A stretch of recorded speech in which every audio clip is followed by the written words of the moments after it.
Continuing with our series on anal health, today I want to talk about papilloma.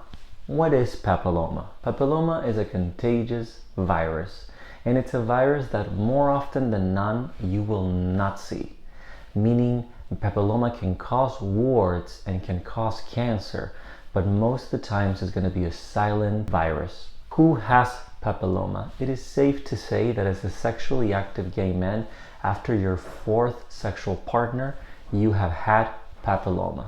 Unlike other viruses like HIV or herpes virus, the thing about papilloma that makes it different is that you can actually get rid of it. So most sexually active gay men who are young and healthy are actually able to fully get rid of the virus. So think about this virus as a passenger going through. That being said, some people tend to have a more chronic infection of papilloma, and the ultimate stages of that can be the development of cancer. There are over 40 different serotypes of papilloma viruses described. That means that belonging to the same family, there are little differences between one and the other. The importance of distinguishing between the types of papilloma is that only a handful of papillomas will be responsible for the warts in humans, and only another handful will be responsible for cancer when it comes to papilloma-associated cancer.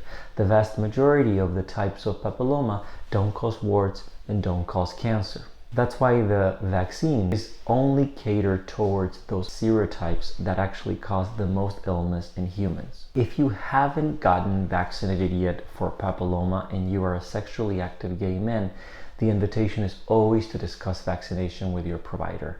I tend to believe that up to the age of 45, establishing any kind of protection against the virus is going to be worthwhile. Already preliminary data on vaccinating young women and the prevention of women's HPV associated cancers, largely cervical cancer, the data out there is dramatic, meaning that the amount in which cancers have decreased in vaccinated populations is tremendous. That being said, by mere extrapolation of the data that we've obtained with women, it is completely recommendable for you to discuss vaccination with your primary care doctor. So the only papilloma infection that you will actually be able to stare directly at will be with warts, which means the serotypes that produce warts. If you have warts, just remember these are contagious and you should not engage in sex until they've been removed. And there are a number of topical interventions, from local medications that you can place like with a dropper or a cream, to actual treatments like laser or cryotherapy that will take care of the lesion and then render it non-infective anymore. But in order to do that, if the lesion is outside of the anus area, visit a dermatologist. If the lesion is around the anus, then go see a proctologist.